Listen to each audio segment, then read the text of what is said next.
Welcome to the webinar LFPP FMPP Proposals, the Insider Scoop.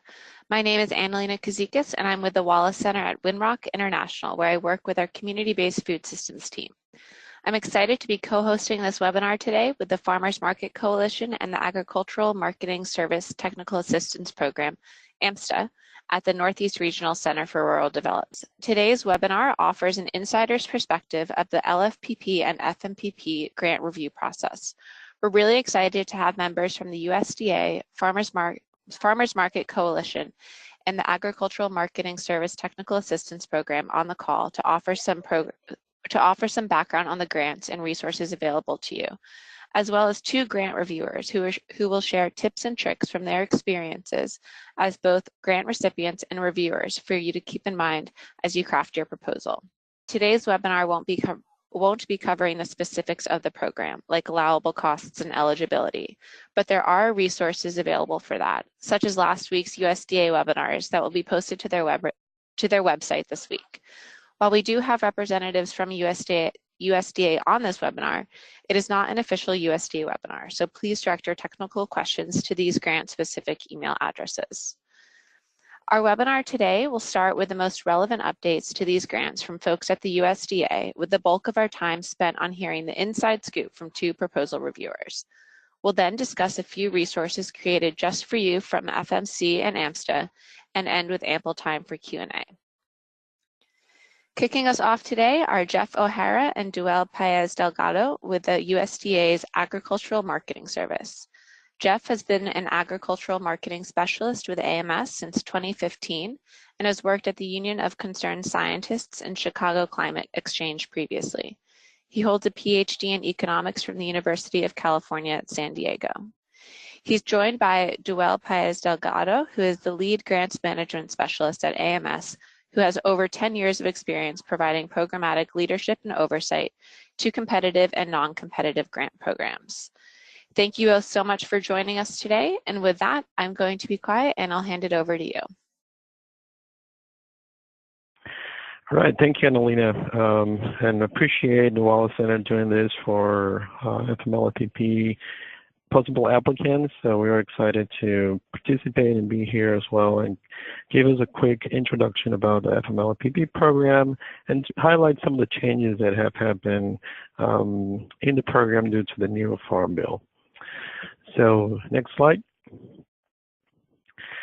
So quick overview about the changes that happened in the 2018 Farm Bill. As some of you know, the new Farm Bill created the Local Agriculture Market Program, which is the umbrella program that combines two local existing regional food programs, one of them being the Farmers Market and the Local Food Promotion Program, and the other one being the Value-Added Producer Grant Program. The Farmers Market and the Local Food Promotion Program will continue to be managed by the Agricultural Marketing Service. And as you may know, some of you may know already, it's still divided into two components, which is the Farmers Market Promotion Program and the Local Food Promotion Program. The Value-Added Producer Program is also under LAMP, but that program will continue to be managed by the USDA Rural Development. Both agencies are coordinating their efforts to manage these programs.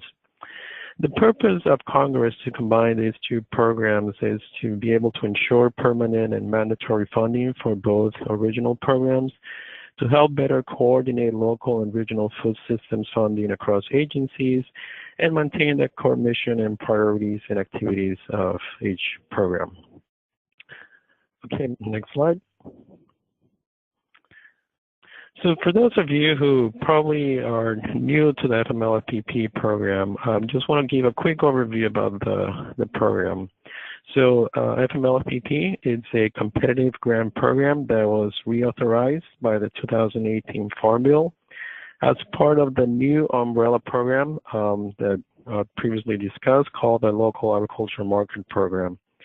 The purpose of the program is to develop, coordinate, and expand direct producer-to-consumer markets and local and regional food businesses, enterprises that act as intermediaries between producer and consumers.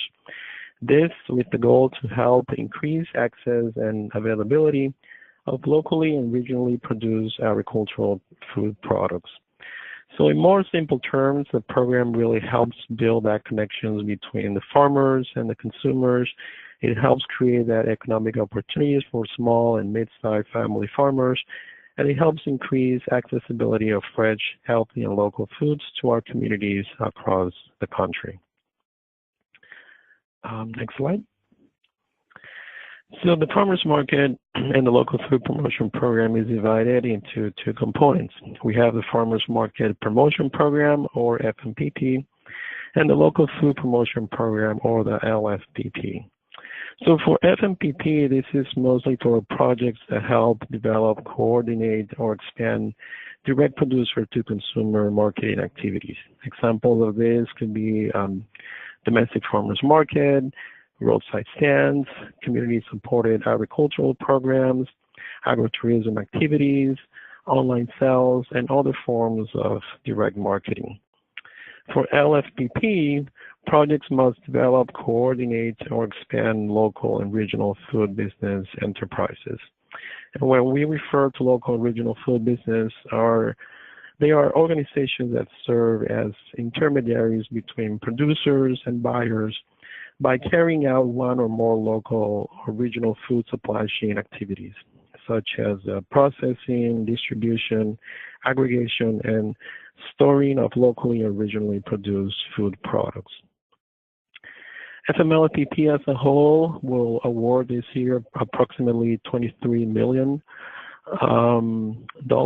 and that amount is split up equally between the FMPP and the LFPP component. So each component will receive $11.5 million to award this year. So a couple of changes to highlight for this year based on the new Farm Bill is that both FMPP and LFPP now require a 25% cost share or match of the total federal portion of the grant. This is different from previous year where only LFPP required a match, and it was for the total project cost.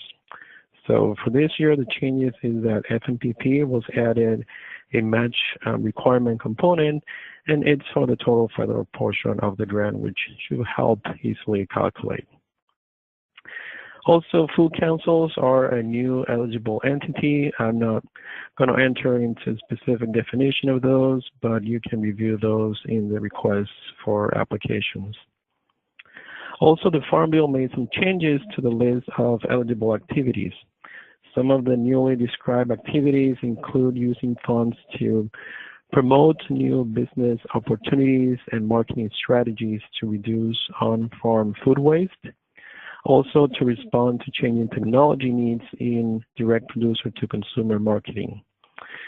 And also to cover expenses related to the cost of food safety certification and making changes and upgrades to practices and equipment to improve food safety. So as part of this new authority for food safety costs, there is a limitation on the amount of funds that can be requested for the purchase or upgrading of equipment to improve food safety. So applicants now have or can use up to $6,500 of the amount requested in their application for these purposes of purchasing or upgrading equipment to improve food safety. I want to be clear, there's no stated limitation on food safety certification activities. And one last change that happened in new Farm Bill is the definition of the direct producer to consumer, which it was expanded. So now direct producer to consumer may also constitute a direct producer to restaurant, direct producer to retail, or direct producer to institutional marketing. So those are some of the major changes that happen in the FMLPP program. Next slide. Okay, so since you're going to be hearing about from actual reviewers and getting some good tips to help you in writing your application. So here I just wanted to describe the steps of the review process so you have a better understanding of what happens when your application gets submitted to grants.gov and we here at USDA retrieve those applications. So there are 3 steps that your application goes through. The first step is the initial qualification screening. This is where we make sure that your application meets the minimum eligible requirements. So we make sure that you are within the budget limits, that you are within the page limit, and that you include all the required documentation, including the project narrative, which is critical for reviewers to use it to evaluate your application. If you go through this initial if your application goes through this initial qualification screening and it passes it, you will receive a notification of acceptance from USDA letting you know that your application is going through the next step. If your application for some reason is missing some of these minimum requirements, USDA will notify you and send you a rejection email, and it will notify you the reason why your application was rejected. So the second step is a technical review. This is a process in which we hire external reviewers in the local food industry to review your applications. We form teams of 3 reviewers, and we assign approximately 10 to 15 applications to each team. Depending on the number of applications that we get, the teams could be, we can have up to 30 teams, or we could have all the way up to 50 teams sometimes, depending on the number of applications. So each reviewer in each team, they are responsible for reviewing your application, commenting on your application, and scoring your application. And then after each individual reviewer have completed that actions, they will convene as a team and make final decisions and come up with consensus scores and consensus comments on your applications. So the consensus review serves for us here at USDA as the basis for awarding or allocating the grant funds, and it focuses on the strengths and weaknesses of each proposal. So from the different teams that we have assigned and their evaluation, so they have to rank the applications from 1 to 15, for example, if that's the number of applications that each team will get. So of those that are the top ranked applications, USDA select those and to perform what we call the last step, which is the administrative review. And we sometimes call it internally the negotiation process, because this is where we negotiate with the applicant and we do a more in-depth review of the application to make sure that it is within the scope, it's within the allowability of costs, meeting the matching requirements, indirect cost calculations have been made correctly, and the critical infrastructure evidence have been provided.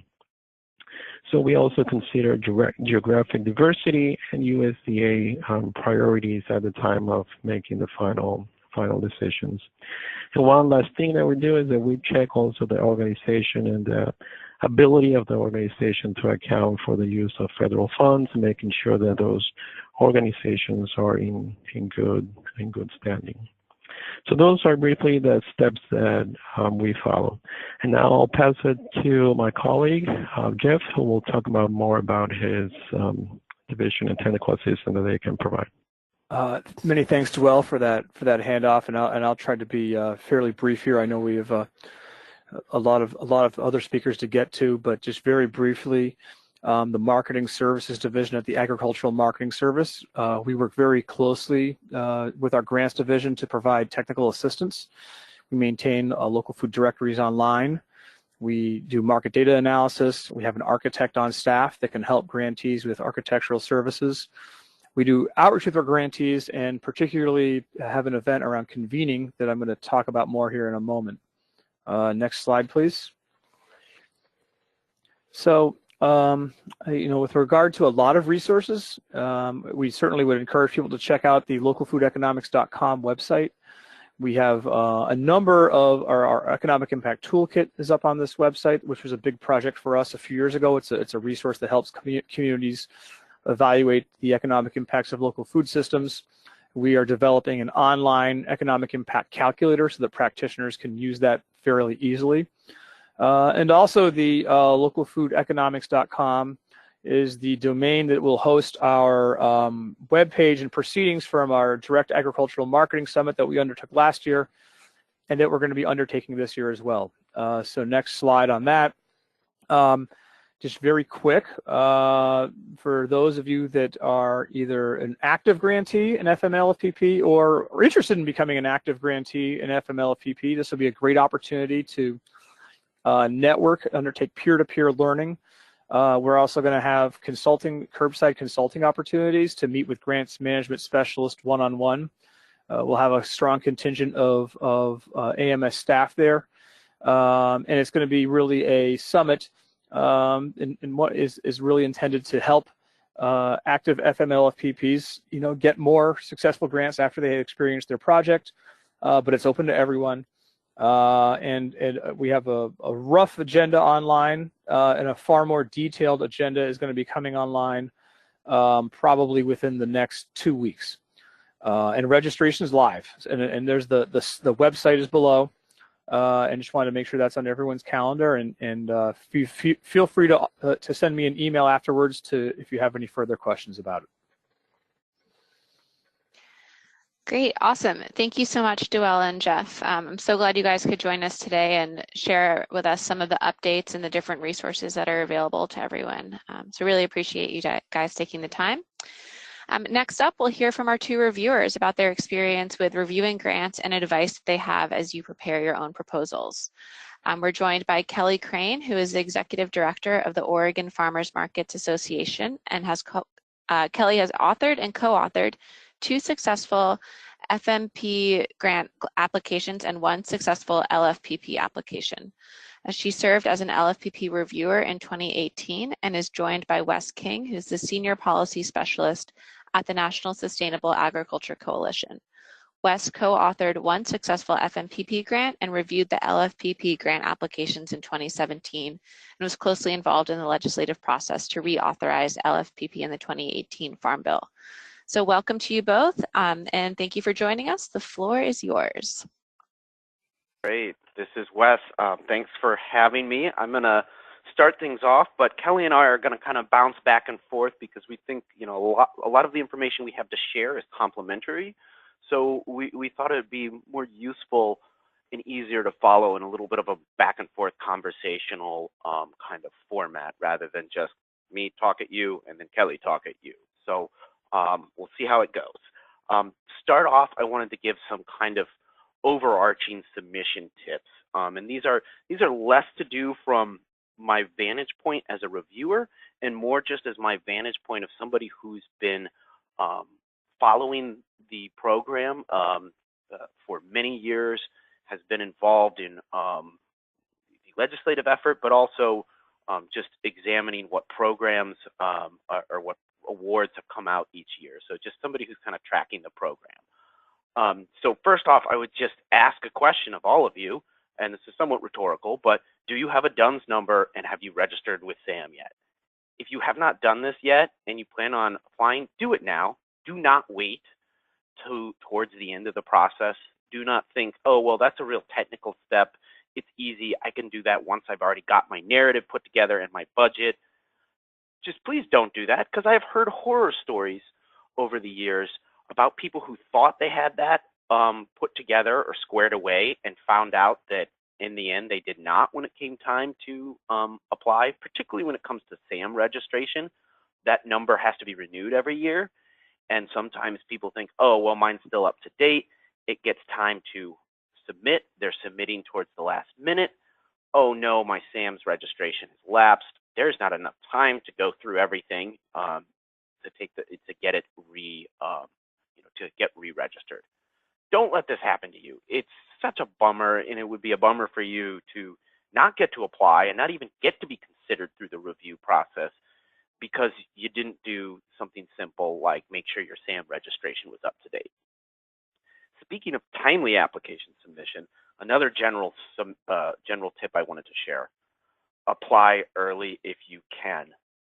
I have heard directly horror stories of individuals or organizations who submitted applications at the last minute of the day, right before the deadline, where they clicked submit, walked away from their computer, packed up their bags for the day, went home, came back the next morning to find an email in their inbox with an error indicating some sort of technical error related to the submission of their application.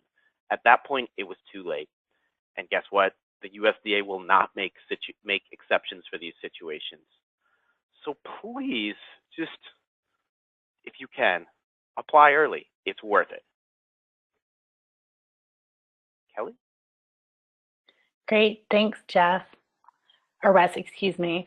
Yeah, thanks for having me, guys. I wanted to say, too, that I applied to be a reviewer this most recent round because I was just really curious about this process. If you guys are like me and you've submitted grants to this program before, I always kind of wondered what that process looked like, what happened after I hit submit in the grant application. And so I was really interested to learn that, and that's why I applied to be a reviewer. And so I'm pretty excited to be able to share what I learned with others because I thought it was really interesting. So I wanted to start off with two things that I kind of learned through this process that you really can't control, and just acknowledge that. And the first one of those things is you can't control who's on your review team. As Joelle mentioned earlier, they assemble these teams of at least 3 peer reviewers with the stated goal of having diverse skill sets and geographic representation on each team. In my experience, they did do a really good job of that, but with only 3 people on each team, the process is just unavoidably subjective in certain ways, even though AMS made really good efforts and makes really good efforts to make the scoring matrix as objective as possible. You just, with only 3 people on each team, there's just this unavoidable smallness, and so human judgment comes into that. So also, one thing you can't really control is how small your region is. So the applications are sorted into regions. And so I'm assuming to make sure that there's good geographic diversity represented in the final pool once everybody is ranked. But if you are just in a really strong pool, if your region has just really strong grant writers, you can't really control. You're being measured against the folks that are in that same region with you, not necessarily the entire nation's worth of applicants. And so that's something you can't control either.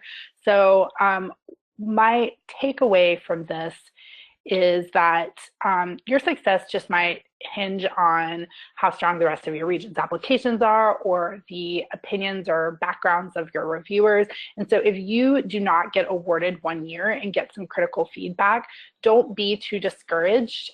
It may just been luck of the draw, and you should really consider taking that feedback if you believe in that program and updating your application and trying again another year. So yeah, Wes, back to you. Great. Thanks, Kelly. Everything she said is something that I would definitely echo as somebody who's been a reviewer as well. Getting a little into the details and a little more into the insights we can provide, I want to highlight the competitive nature of this. It is very competitive, particularly in those situations Kelly mentioned where you're in a strong region. Just a few points in terms of the actual scoring criteria can make the difference of being funded and not being funded. I ended up, after I reviewed LFPP grants, when the awards were announced, I was really curious to go back and see which ones got funded and which ones didn't. And it was quite, it was interesting for me to just see how high the scores had to be in order to get funded, and then what the difference was between getting funded and not. It was just 1 or 2 points. So it's very highly competitive, which brings me to the point of do not skip anything. Do not err on the side of, oh, they're going to know what I mean. Do not assume that. You just don't make those kind of assumptions. Do not skip sections. Put as much detail in there as you can. And as Kelly said, unfortunately, not all the reviewers are the same. In reflecting on my time as a reviewer, I feel like I was a little bit more of a stickler, and I was a little more harsh in my criticisms and my reviews than some of my fellow panelists, making decisions to not award points for certain things that they did not catch, and that was because I think I had a level of attention to detail that some of the other panelists weren't quite bringing to the process. In the end, we compromised, so it became it was a consensus score. But really, my point there is to strive for perfection. Try to do as much as you can, include as much information. Do not make assumptions. Write your application assuming somebody like myself, who is a bit of a stickler, is going to be reviewing it. Don't assume they're going to go easy on you. Write for somebody like me going harder. I kind of said this already, but just want to reiterate, do not skip anything. Answer all the prompts in detail in the project evaluation criteria. It is kind of amazing looking back that, you know, I had done applications before. I had seen the review criteria. The review process for those on the reviewer panels is it follows pretty much word for word the criteria that's laid out in the actual RFA. And so follow that, and you're going to be speaking to the review criteria that the reviewers are looking at. Kelly? Thanks, Wes. Yeah, I wanted to stress what Wes said and go just a little bit further about these details. So this is, like he said, a highly competitive funding opportunity. So if you are going to go after this this grant, you need to make time to dot your I's and cross your T's. You want to have the space to get all those letters of support, have all your match commitments in place. This grant opportunity, it's a federal grant, so there's lots of and it's a big administrative lift in terms of getting all your forms filled out and everything. So it's going to take you a lot of time to put together even a poor or middling application, or one that's fine but just not great. And I read a lot that as a reviewer that fell into that category, and I just felt like, man, these poor folks wasted so much time doing this. So better to either take that, in my opinion, to take that extra 25% effort and really knock it out of the park, or to decide that this isn't the year for you to apply, than to just phone it in. For example, when I put together my own successful 2018 FMPP application, I prepared my schedule in advance to spend over 100 hours on this project, and that was just me. That's what it took for me to get that done. And I spent about half of that on writing and about half of that on partnership development and preparation of supplemental materials. So I set a goal of a week before the deadline and worked backwards to set internal deadlines, and I still ended up submitting the day of, having given myself a week's time. And when I was reading those grants applications as a reviewer, I could really feel which folks maybe ran out of time for some of the details. So some specific examples of the details to include would be, you know, having all those bios for your project partners, having letters of support for all the partners and the beneficiaries. I'll talk a little more about that. Proofreading for grammar, evidence for everything, every claim you're making.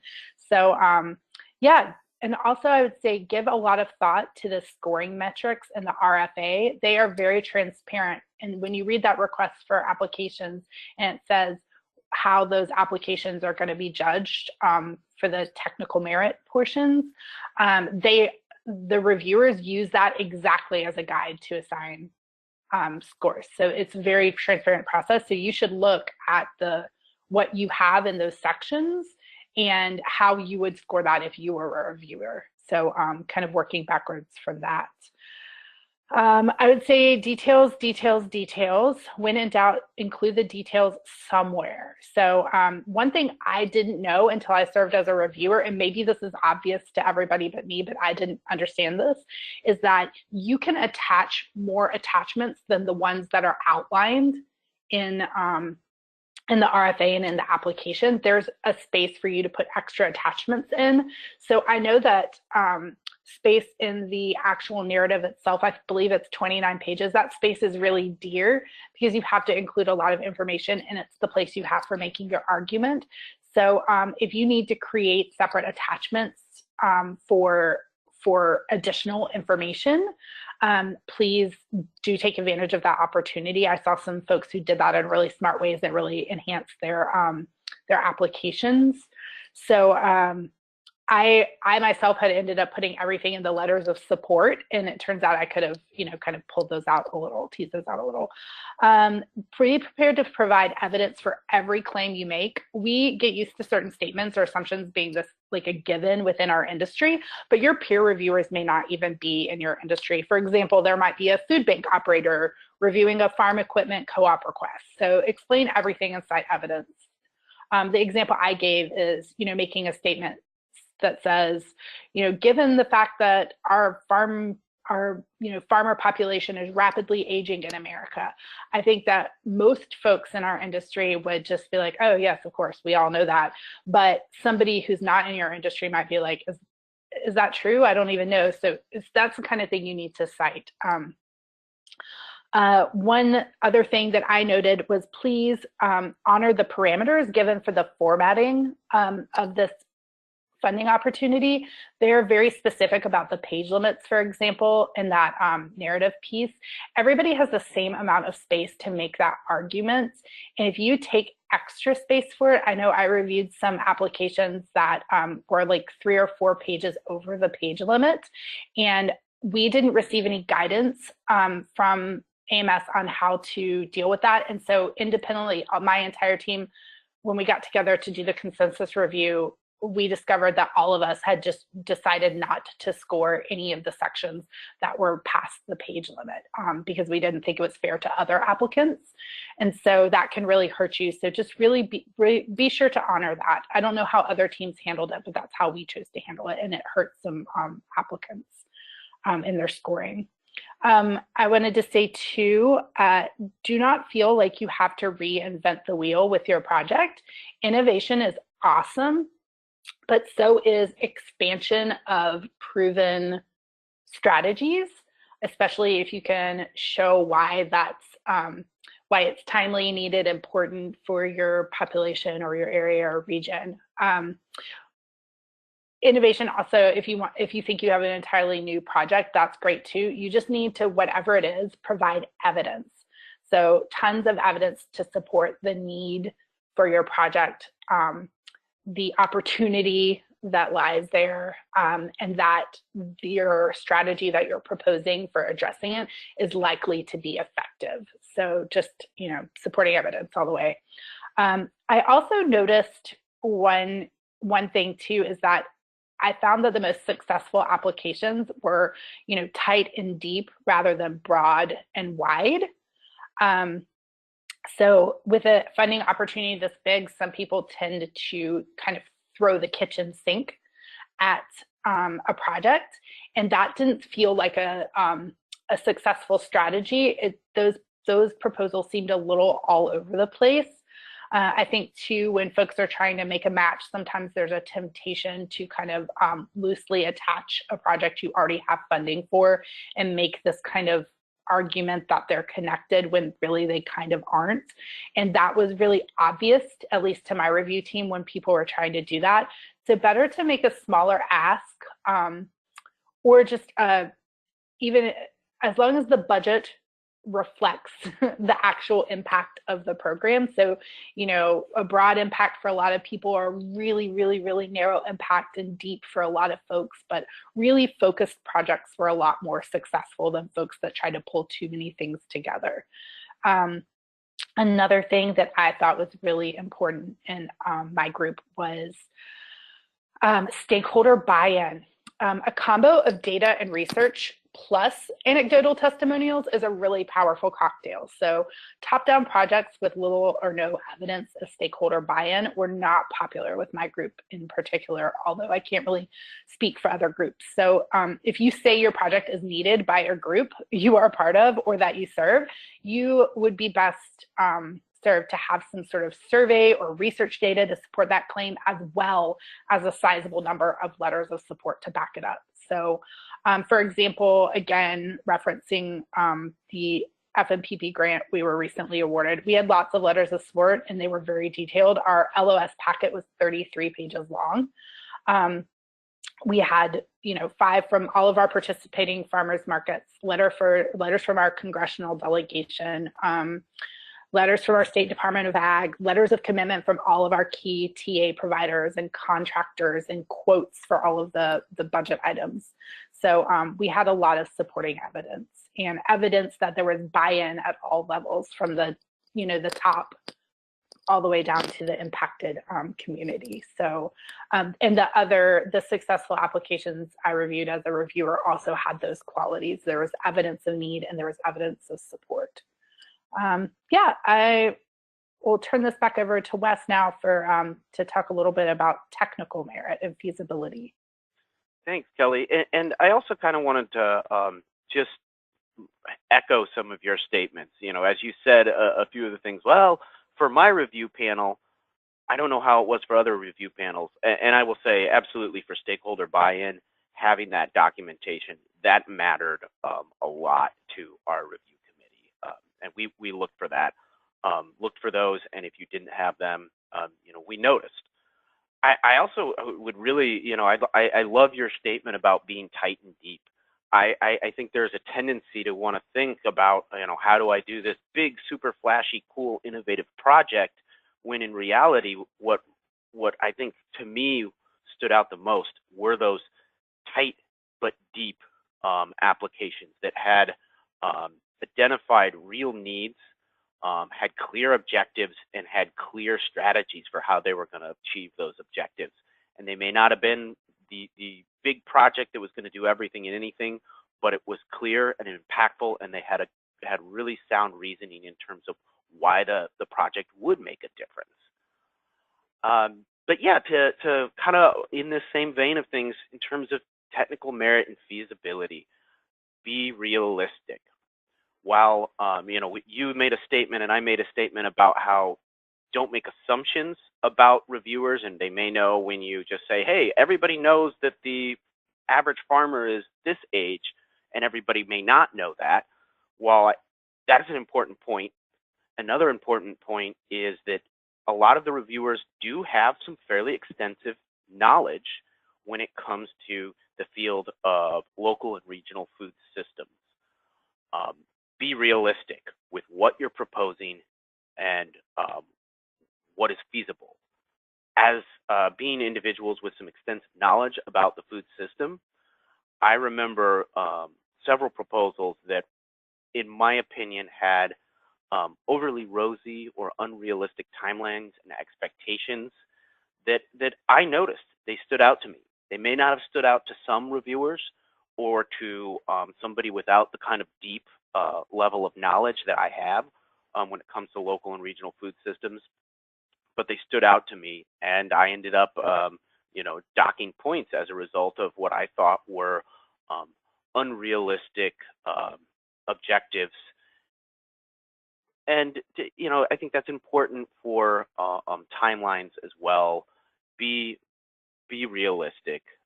As I said earlier, write for that kind of reviewer like myself, who maybe is going to take a really detailed, fine-grained look at all the components of your proposal, about your objectives, whether or not they're feasible or not.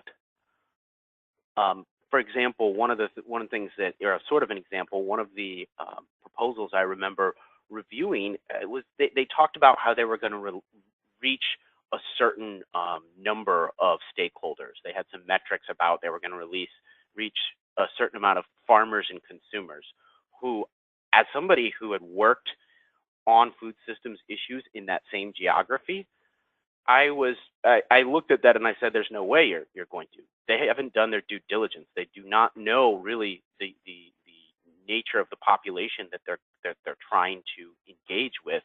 And I ended up, detracting points because I felt they had not done their due diligence and had not fully thought through what they were proposing. And as a result, I thought they weren't ready to receive the funding for that project.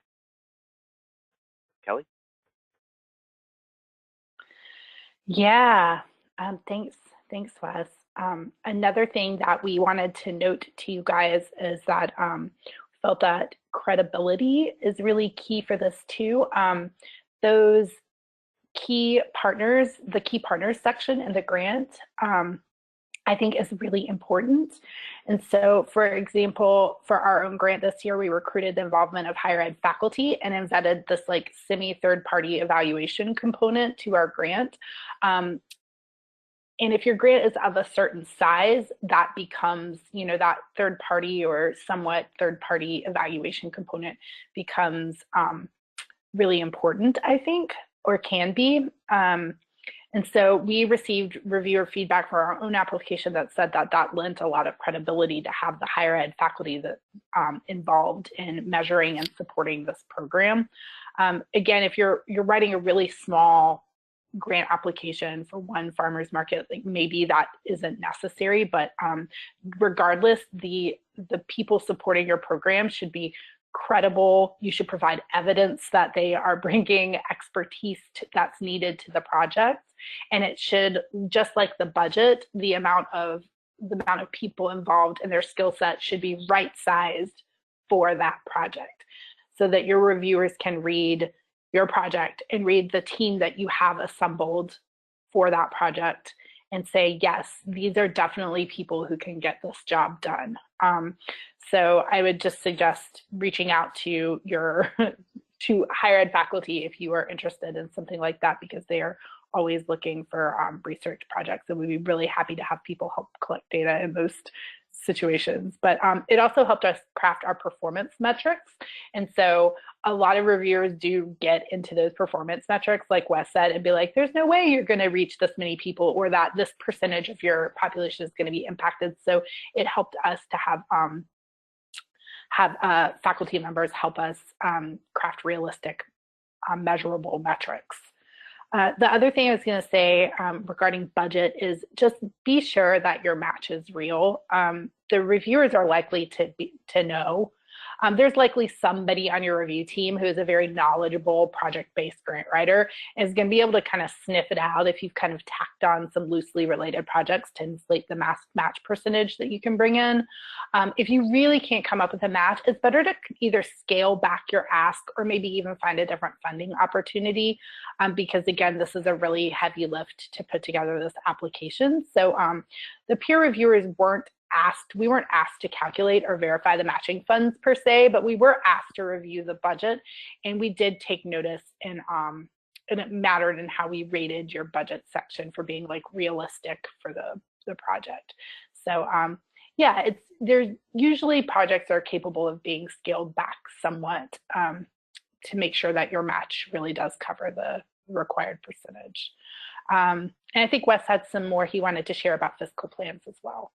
Yeah. Speaking of matches, I think I want to build on that and also share some good news that I don't know if folks realized, but in the past for LFPP, the match was 25% of the total project costs, and not 25% of the total federal grant, which caused a lot of confusion when it came to the math for the budgets and fiscal plans for a project.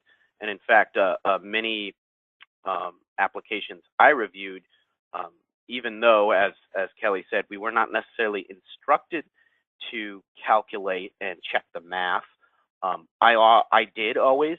And I remember a number of applications where their math did not pan out. And as a result, the math in terms of calculating their match did not pan out. And as a result, I docked them points.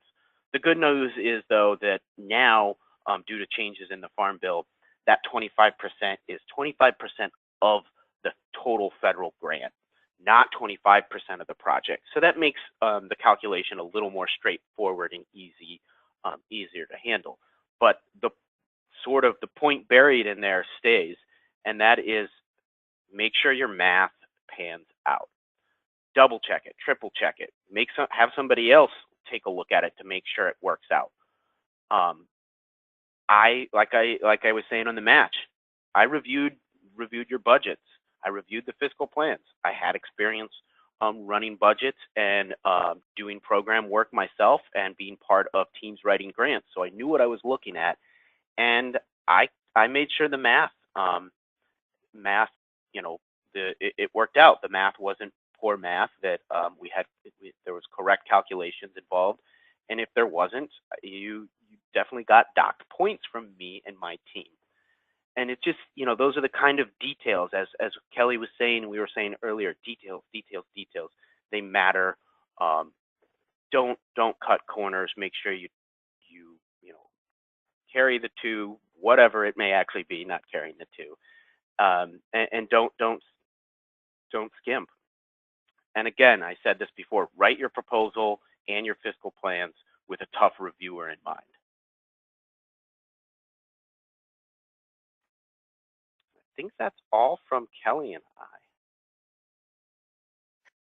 All right, well, thank you guys so much. There was a ton of great insight in there. Be realistic, don't make assumptions, details, and plenty of other key takeaways. So excited to get over to our Q&A session to dig into that. But before we do, we're going to hear a little bit more about some different resources that are available to grant applicants and grantees.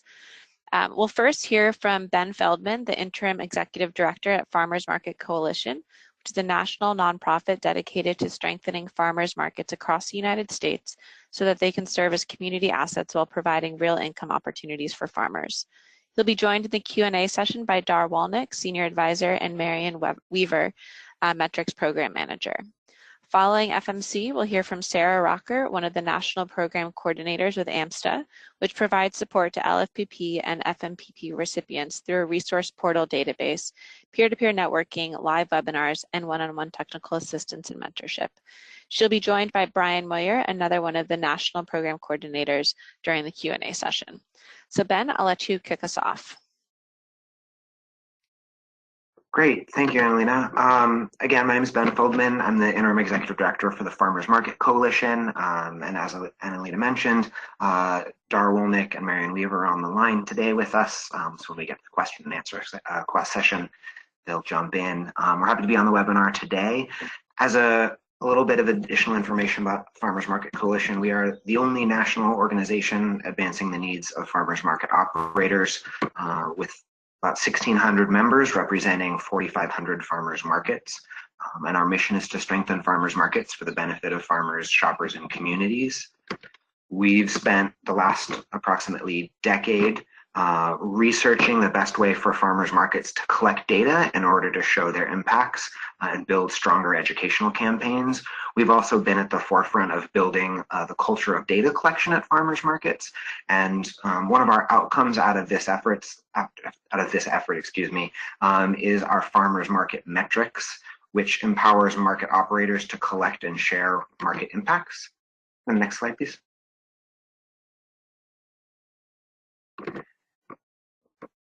So our data collection protocols and templates are available to anyone via our metrics guide site found at farmersmarketmetrics.guide. And each of those protocols, which you can see represented here by the blue bars up at the top, each of those protocols comes with instructions and templates. And again, that is a resource that is available to anybody interested in data collection and the templates that we have there. If we can go to the next slide. For farmers market operators, market organizations interested in using our online tool for your LFPP funded project, this tool has been developed to put farmers market operators in the driver's seat of data collection and reporting. Next slide. And as you can see, the farmers market metrics tool By using it, you gain a detailed level of data management. Next slide, please. As well as what you can see here are our the reporting functionality that automatically generates these infographic style reports at the touch of a button. So not only do you get the detailed level of reporting, but you also get automatically generated reports that you can utilize for a whole range of activities, including grant reporting. All right, next slide, please. And for market organizations who either are already using or interested in using an online data management system for their vendor tracking, FarmSpread is a tracking tool that feeds seamlessly into metrics. FarmSpread offers a wide variety of functions, including tracking payments, managing application information, mapping your market, and it works hand in hand with metrics. And so they are one of our featured partners in the work of farmers market metrics. Next slide, please. So in addition to our metrics tool, Farmers Market Coalition has a resource library on our website that has many useful guides and reports uploaded by those who created them. So I strongly encourage you to check out the library at farmersmarketcoalition.org. You can click on the resource link. That will help you with additional resources, both related to metrics and also other resources across the spectrum for farmers market operators. And in closing, I just mentioned that our metrics team, Dar and Marion, are on the line, and between the three of us, I'm sure we can answer any questions that come up during the Q&A part of the webinar, or you're welcome to email us using our info@farmersmarketcoalition.org, or you can find our contact information through our website if you're interested in utilizing farmers market metrics for your market or grant project. So thank you very much. That's all I've got to say. Thank you. This is Sarah with AMSTA now. And thanks for the introduction, Annalena, and also to our presenters. I'm just going to share a little bit about another resource that we have for both current and prospective grantees. As Annalena mentioned before, we are the Agricultural Marketing Service Technical Assistance Program, quite a mouthful. We go by AMSTA for short. We launched this past November in 2018. Our program is hosted at the Northeast Regional Center for Rural Development at Penn State, and who we are is that we partner with the USDA AMS Grant Specialist team, as well as a team of contracted food systems experts to provide technical assistance to current grantees. Next slide. And here's what we do it. We host a monthly webinar series on topics that are specific to FM and LFPP projects, including things for grant implementation and evaluation. We also offer free one-on-one consulting and group consulting with our food system mentors to address challenges that any grantees might be having once they're awarded. And we have also a help center in which general inquiries are welcome. Sometimes grantees don't quite know what resources they might need, so you can contact us through the Health Center. Oftentimes we play the role of operator, connecting you either to maybe a grant management specialist or other resources that we have as well on our online database.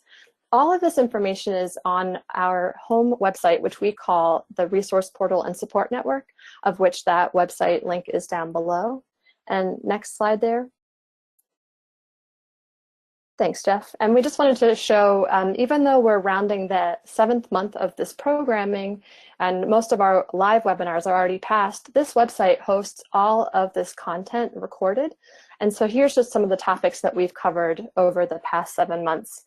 We would encourage you, both current as well as prospective applicants, to utilize these resources. Next slide.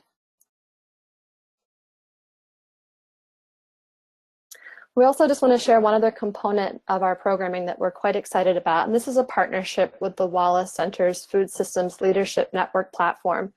We manage a discussion group on the FSLN network And this discussion group is called LFPP and FMPP discussion group. Very creative title, I know. What we lack in creativity for the title, we gain in terms of the resources and robust discussion that happens here. This is a place where current and prospective grantees can chat with each other about real issues that they're grappling with. Maybe it's a great resource that someone wants to share. Maybe it's someone wanting to connect with someone regionally, or maybe you want to respond to the webinars that we just hosted and share ideas or follow-up resources. This is all moderated by us at AMSTA, and the posts and resources are also, there are contributions from our mentor team, as well as the AMS grant specialists hop on every now and again too, and are monitoring posts. So for, again, the current awardees, this is a wonderful place to get help midway through your programming, but also for the prospective applicants, we really encourage you to hop on and join the discussion. Next slide. And I just want to close with just this one last piece here, which is, though we're rounding the end of this particular programming year, we do have a few other resources that are about to be here, including tomorrow. We have a consulting group with Rebecca Serro, one of our PhD evaluation specialists, one of our mentors. And this is an opportunity to get free one-on-one consulting for evaluation plans, which are a very important part of the LFPP and FMPP proposals. Currently, we have a few spots still open for this, so if you're interested, contact us through the website. Even though this session tomorrow is for current grantees, if you are a prospective grantee and might want help in unpacking what the evaluation plan is, please reach out to us, because we're considering doing a second session within the next week or two, and we will make one especially for prospective grantees, grantee applicants. So please reach out to us if you think that that might be an area of support that you need in crafting your proposals. Our final monthly webinar actually does take place at the end of the day after the webinar, the grants are due, so that wouldn't help perspective, but we just wanted to let folks know that if you are awarded, come to this webinar as well. And please join the ongoing discussion at the Food Systems Leadership Network. We think this is a valuable place for prospective and current grantees to share resources and put together award-winning proposal ideas. Thank you. Great. Well, thank you guys so much. Super helpful having those resources up there. And definitely agree with Sarah, as someone who helps coordinate the FSLN, those discussion groups are a pretty valuable place for peer learning. All right, well, thank you to all of our presenters today. It's been a super insightful webinar, and I really do appreciate you guys all sharing your learnings with everyone today. We're going to now dig into the questions part of this webinar. We've had a ton of them come through here, the chat box, and just a reminder to try to direct your questions to the specific panelists. That would be really helpful when you're typing your question. So the first question that has come through, I'm going to point towards probably Kelly, I think would be best directed for this question. And the question is, how do you best convey a story that involves systems-wide change? Yeah, thanks.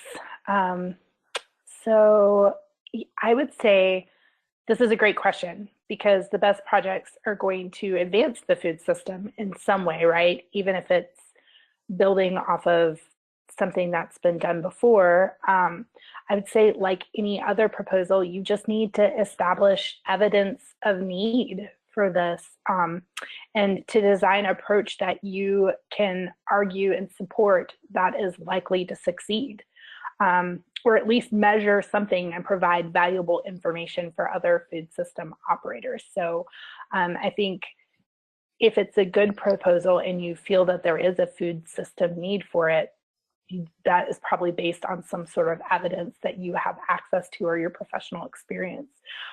So find a way to embed that in your application. So, you also need to really, I think, take a hard look at the impact measurements outlined in the RFA in the application.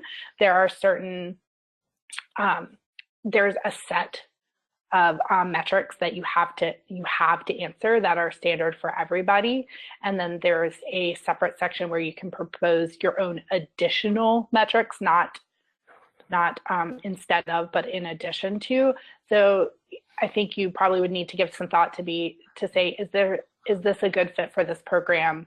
Will I be able to suggest performance metrics that match up with what's in the RFA that can be measured through my project? Is this project going to increase access to locally produced food for somebody, or increase production of locally produced food? Exactly what the RFA asks you to prove that you're able to do. So if you can line your project up with those questions and those performance metrics, and you have evidence to suggest that there's need, then I don't see a reason why a more diffuse project can't be funded through this opportunity. Great, thank you, Kelly. And sort of related to that systems perspective, we've had a few questions come through about geographic region. So maybe Duell, you might be able to chime in here and talking a little bit about how applications are sorted into the different geographic regions, and if it's possible for an organization to know how those, or if which region their organization falls into.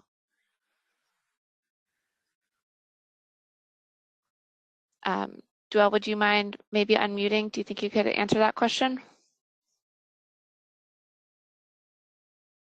Oh, sorry. Yep. Great. So when we talk about geographic regions and how we split up the different applications, one of the reasons that we do it is to avoid conflicts of interest. So basically, if there's a reviewer from one specific region, we try to assign them applications from a different area. For example, reviewer is from California, we try to assign them applications from the East Coast. And that's with the purpose that because sometimes the local food industry is so small niche, and I mean, reviewers might have a conflict with a specific application. And of course, if there's a conflict because they know the organization, or they know someone within the organization, or they have worked with that organization, what we try to do is we try to avoid having to reassign reviewers, and that's why we just select reviewers from a different region and assign them to a different region of the application. So that's the reason behind the purpose of trying to reach out this difference between region areas. Great, and is that also, can you just talk a little bit about how the applications get sorted into different geographies, or is it like by states, or northeast, southeast? Is there a little bit of clarity for there? So internally, what we do is that we form the teams, and we try to group the teams within the same geographic area. And then we just randomly assign applications to those teams. Either a team from the East Coast, and we try to assign applications from the West Coast, from the California area, probably. So the assignments, it's done randomly based on that information of the teams and what region they are from. Okay, great. Thank you. And since I have you unmuted, there have been a bunch of questions also coming through about the match. So I'd like to just pose one for you as well. And one of the questions is, if I am making an ask for $100,000 from the government, do I make a budget for $125,000 for the project, and what is eligible in kind?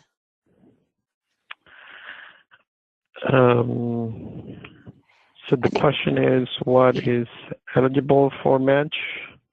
It's really getting at the difference, I think, between the 25% of the federal grant versus 25% of the project. So Okay, sort of expanding on that match. Yeah. So one quick example is, if you are requesting the full amount of a project, and depending on the project type, so if you're requesting $500,000, So you have to match 25% of that amount, which is 125,000. And the match could come from cash, could come from in-kind. You can use indirect costs also as match. So you can split it up. You can use indirect costs. Part of it used as match, or part of it also used for the federal expenses. You can use salaries in French of individuals that will incur in project activities. You can use those as match. Travel costs can also be used as match. Contracted services for the execution of grant-related activities are also allowable match. Grants, all the grant sources from non-federal sources could be used as match. Volunteer work, value of goods or services. So there's several different options that an applicant can use to meet that match, and I encourage them to contact us for more information. For those specific questions. Okay. Perfect. Well, thank you for clarifying that. Let's see here. We had another question come through during the registration that I'm going to bring back to the reviewers here. And it's, there's such a vast number of applications that come through here. So, how do you stand out in a sea of applications? What specific collaborations or program work is considered, the cutting edge? So Wes or Kelly, want to jump in and try and get to that one? Ooh, that's I'll try. That's a big question. So, I would kind of tend to say to not worry about that as much. That because one of the things that's really great about the process is that AMS is structured is that it is quite objective. That if you are following the criteria and the objectives, and you're answering the questions, you're providing the detail, you're providing the supporting documentation, you're gonna score well, and it's really whether or not you get funded largely revolves around whether or not you've met you've gotten high scores.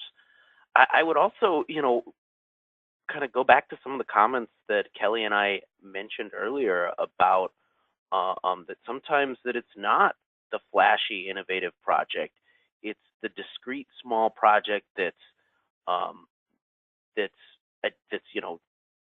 it's deep. It's not wide and shallow. It's really focused and deep, and it's really clearly thought out. You have a very clear problem that you've identified. You have a clear solution, and you have clear steps to implementing those solutions.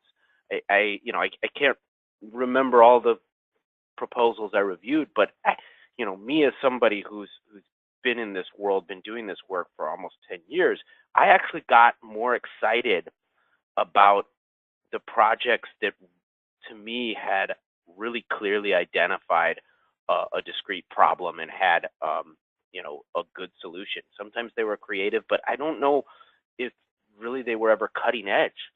Sometimes cutting edge isn't what's needed. It's about capacity and somebody who can pull the right pieces together to make things possible. So I don't, I tend to think that that's not the best approach to be thinking in that way. How do I have a cutting edge project? And really, I would also add, this goes to some of that regional balance or regional distinctions. What's cutting edge in one place may not be in another. What's happening in the northeast of this country in terms of food systems development work is far more advanced than some places in the southeast or some places in the Midwest. So it's really what's cutting edge in one place may be standard in another. So yeah, I don't know if that fully answers it, but those are kind of my thoughts in response. Kelly, do you have others you'd want to add on or contradict me even? Definitely not contradict, but maybe expand just a little too. I was thinking when you were talking that sometimes food system folks, we are creative people, and sometimes we might independently come up with an idea that we don't realize has, been tested already before. So I was just going to caution, like, before you claim to have this like amazing innovation, maybe even just do a Google search or something, ask around, see if somebody has tried this approach before, because the good news is if somebody has, you can probably take their lessons and build off that. Or if you discover that you have in fact come up with an original idea, then find some way to demonstrate that. One example I will use from our own funded project is that we had a research question that had to do with the impact of farmers markets as business incubators on the broader food system as like gateways to other business enterprises for entrepreneurs. And I couldn't find any information on anybody who had done any research projects on that before. And so I recruited faculty members from OSU, and one of them performed a lit review to establish that I was not crazy. This really hadn't happened before. So I was able to say in my application, like, this faculty member performed a lit review for us, and we believe this is a first of its kind project. And so that I was able to give evidence of that. But I also said the model that we're going to use for this training cohort we're developing has been tested in the following areas. Here is a citation for a journal article about the success of that program. And we're using that cohort model as our like training program model. So it was a combination of like, this idea is innovative, but the model we're going to use to deploy this study and support has been done before and has been successful. Here's some evidence of that. So I would just say, make sure your idea is in fact innovative. If so, tell us how you know that. And then also, like, if you can incorporate some tried and true methods in there too, to say this isn't one big risky venture, that could help power that as well. Would you agree, Wes? Yeah, I think all that makes sense. And as soon as you said that you gave your bit about Google it to see if others had thought of your idea before, I was raising my hand in my chair here saying, oh yeah. Because I definitely recall a number of applications coming in that it was, folks were proposing things that, in my opinion, I had heard of, seen, and thought, well, people have tried that before. It hasn't worked. And the fact that you were proposing it and you think it's innovative makes me think you haven't done some of your own research and due diligence. So that really resonated with me. Great. Well, thank you guys. Yeah, I mean, what's innovative in one place might not be in another and vice versa. So definitely use Google. We've had a few questions come through about metrics, and so I wanted to get to one of those before we wrap up. And real quickly, I did just send out a message to everyone letting you know that we're definitely not going to be able to answer all these awesome questions here, but we will be writing answers to as many of these questions as we can to then and then send those out to all of you guys via email. But before we do that, there have been a few questions about metrics. So I'm wondering if someone from FMC could help out here, especially, providing any advice for crafting measurable outcomes, or if you have any suggested methods of metrics and evaluations as you're writing these proposals. Yeah, go ahead. Perfect. Yeah, this is Dar Welnick. So those are great questions, and it exactly where we hope we can be helpful to you. Some of that you will find on the metrics, farmersmarketmetrics.guide site. With the templates that we include, we sort of help you figure out some of the strategies. I think in terms of the indicators for this FM LFPP, we have a couple posts about that. I think a lot of it has to do with how do you achieve your baseline, how do you come to your baseline. Something Kelly talked a little bit about in terms of searching. I think we can talk, there's some indicators, some posts about that, but I think in essence what you need to do, of course, is to understand the culture of your project, where you're talking about doing this project, if it's at your market, and you're talking about increasing the number of shoppers, and you really start at the back end, we really recommend, which is to say, how many added shoppers could you actually legitimately include in your market? How many could your vendors actually handle if you added, let's say, 100 shoppers a week or 1,000 shoppers a week. Of course, being realistic is very important. And it also points back to last year's webinar, which was about measurement that Becklin Jablonski and Don Thumlini did, that we helped with, that was really good about this idea of how to craft indicators around this. But a lot of it is about starting at the back end.